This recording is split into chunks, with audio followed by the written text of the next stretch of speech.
Welcome, in front of me is an Honor X8 and today I'll show you how you can enable and also set up your portable hotspot.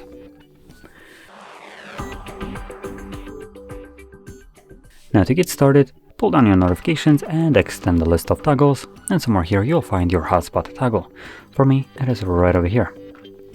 Now once you see this toggle, hold it. This will take you to the settings where you can start off by changing the password.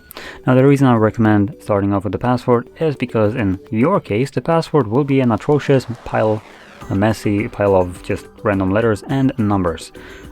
So just remove it and set up your own new password. Now it will need to have at least 8 characters in length, that can be letters or numbers, at which point you can tap OK to save it. I have already changed mine, as you can probably guess.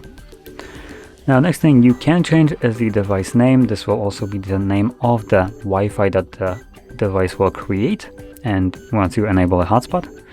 And then below that we have more, which includes data limits. So if you want to make it so your hotspot has a specific amount of data that it can use and nothing more, you can enable it right over here. AP band will allow you to change just what kind of band you're using.